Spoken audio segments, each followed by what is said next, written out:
Alrighty people, there's a bit of footage I've been sitting on for quite a while, actually, since the year anniversary of the release of the Cardboard House, which, my bad, happened to be on Melbourne Cup Day, one of the biggest horse races in the country. Anyways,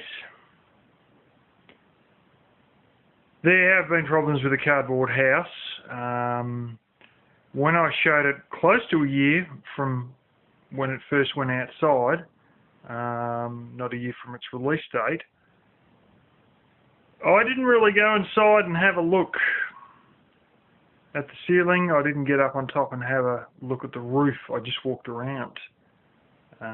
It seems over time this problem with the cardboard sheets warping, getting a bit of a bow in it, has progressively got worse and worse.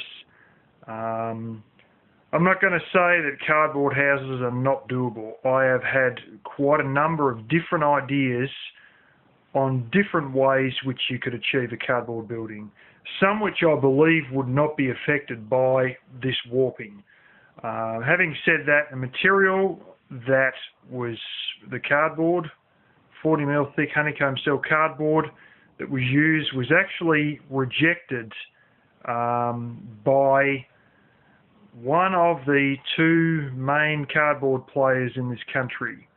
They had imported it, which I assume means from China, and it didn't meet their standards, and that was the only way I, as a non-business entity, as a private person, got a hold of it, because the other option was just to stick it in the recycling machine, and they were willing to sell it to whoever, and usually they're only a wholesaler, they only deal with other businesses. But whether that was the problem with it or not, I don't really think so, but either way, the warping has occurred over time, and it's sort of affected it quite badly. The footage you see here, don't worry, I've since done a bit of a rough fix-up job using expansion foam on it. Yeah, the old Cardboard House, I put a lot of effort into it. I saw something in the newspaper the other day. A bloke spent one day building this thing which hooked under the tow bar and the roof rack of his Prius, drove it to a local music festival that he attended, full of inner city greenies, young trendies and hipsters. They took so many photos of it and tweeted it so many times that it ended up in the newspaper. Quite honestly, it looked like a damn shitter on the back of a Prius. It took him one day to build, and he got far more coverage than I got with all the effort that I put in to build that. But I will thank you guys and Kirsten Dirksen and Troy Reed as well for spreading it as good as they could. And you got to realise that I've used rejected cardboard. I'm not an engineer, and it's a first prototype, and I think I've done pretty well, and I think if an engineer was to take it on, they could do far better, especially if they understood the cardboard warping issue. And as I said, there's more ways I've thought of making it, including pretty much the same way they make egg cartons and having an entire single roof, tape it on the sides, you know, which may fix a lot of the problems, because there's more than one way to skin a cat when you're dealing with cardboard related products. Anyways,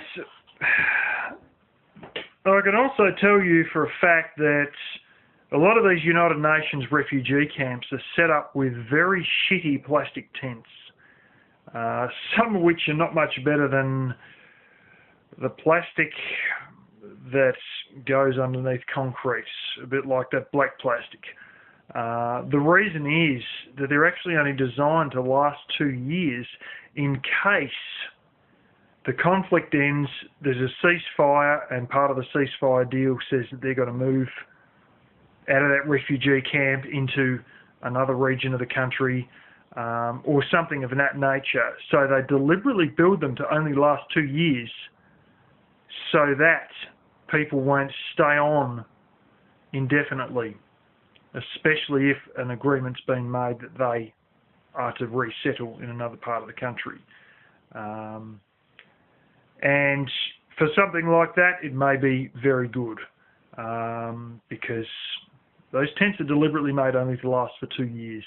And of course the cardboard house, they can make those deliberately so that after 2 years they just turn into a big pile of bloody paper pulp on the ground, for the same purpose of making sure that people don't permanently stick themselves in a place in the long term, against any agreements that may have been made to end a civil war. So anyway, without further ado, here's how it's faring. I have had a little bit of a problem with this roof here. There's actually two halves and they're glued together, and if I lift the camera up you might see there's a bit of a gap.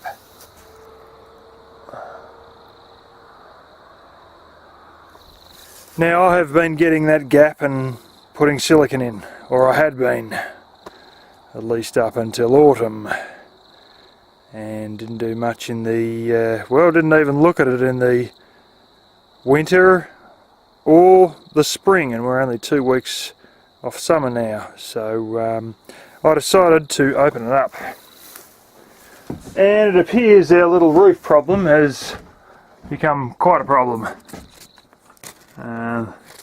Yes, you can see a bit of the silicone there. I can, if the camera's going to show the light, but a lot of that is actually separated out with the silicone, and the silicone is just laying on one side there, which you can see now. As a result, we've had a gap big enough to put my hand in, since I don't actually know when. It's been rather bright, but a little bit strung from either side there. So we got a little bit of water damage, a little bit of mould. This side didn't fare too well at all, because this is the biggest gap, and it actually runs from the sheets back here onto this first, so this copped a soaking. So some of this is all hanging down, as you can see. A fair bit of mould there. I'll go up on the roof and we'll have a look at what it is. This one doesn't look too bad here. This is the other seam, which, due to the orientation of the sheets, is sort of further across. And excuse me, I'm burping a bit from Coke. Yeah, that's just torn on this side, and I reckon it'll have a little weeping one somewhere down here, which has caused this. Still blooming strong though. What this is like. So you can see, if you get back far enough, you can see there's a bow. She's sort of laying a bit.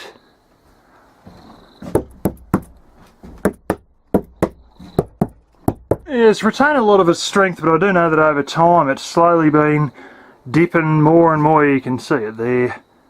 It's been dipping more and more as time's gone on. I think that's just gravity, quite simply, over time, of unsupported cardboard. Keep in mind that this cardboard was imported, which I think means made in China, and was rejected by Visy, which is a major cardboard manufacturer and wholesaler. And if it hadn't been rejected by them, they were going to put it through basically the recycling machine. And I, as a private individual, bought it off someone who never deals with anyone except other companies. And the only reason I got it was because the other option for this was just to go through the recycling machine. So anyway, we'll get up on the roof and have a look. You can see even on the side here, she's opening up a little bit there. It seems that all this cardboard wants to shift, or a lot of it wants to sort of move and curve. Yeah, look, you can see the bow there, something chronic, if the sun's not too shiny. There's a real blooming dip in it. And that's just gravity over time. But the major factor, I mean, you can even see it comparative. See if I can get this to work. Yeah, comparative to the next sheet. The sheet behind it's got a bow in it too. I can see it quite easily, but it's just far too bright at the moment. But there you go, there's a big gap there, and that's the thing that's screwing us up. You can see the two sides here at the silicon on, and I was sort of trying to put it in between. I gave up doing that in the autumn. The solar system has not shorted out though, that's still working fine. I think the only real solution now is a bloody big bit of duct tape, and see the stress of the two sheets separating has had an effect on the overlapping here at the front, which you can also barely see because of the ridiculously bright sun yet again. That is actually, there you can see it now. Yeah, I could see these strain marks, like those ripples there coming up, you know, which sort of meant there was a difference from when it was originally assembled from where this used to be and where it is now, comparative to this. And that was causing what looks like wrinkles in cloth. That there was all originally perfect. But yeah, obviously stresses have caused things to open up a bit, as they have here in the corner, but some of it's held together with a waterproof coating and others hasn't. And I should mention that the waterproof coating is not rubber based, and all the same it's done pretty well given the circumstances. This is very bright, but I can see the curves in what was a once perfectly flat roof, especially in the second roof, part of the roof there, the back part. Yeah. Anyway, I'll work on doing something to try and make this thing hold out longer, but for a disposable house that was never meant to last for long term, it ain't too bad. And it would be even better if you could do the roof in one piece, which is what I sort of thought when I first started to notice the wrinkles and stuff appearing. Yeah, here too, this is opening up quite dramatically. This is the side now where the door is there. When I done the video, basically since it had been outside for a year, a few weeks ago I think it was, a lot of this hadn't even opened up at that stage, but we've come onto a very sort of dry and warm period, and as you can see all the grass is, you know, drying out. It's about as dry as a blooming straw hat out there, and of course that lack of humidity has had an effect on all this. And I mean, only a few weeks ago all this was closed up, and now it's really starting to pull tight with the lack of moisture in the air. Yeah, I have had quite a number of different theories since building this as to how it could be built better and on an industrial scale with industrial equipment, not just one man in a shed with rejected cardboard he got from a wholesaler.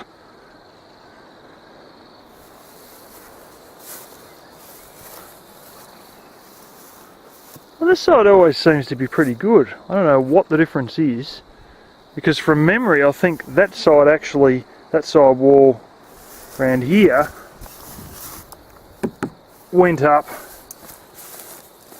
before this went up, and this back portion here was one of the last pieces that went up. But this side stayed nice and flipping straight, and everything's just really quite groovy. Tiny little split there. Look at it. Bit of a ripple occurring there. That had a ripple there from before we even got it out of the shed. Yeah. Anyway, I'll do something to try and hold the roof up, and probably put a bit more gear in some of those joins, and see how much longer she goes for.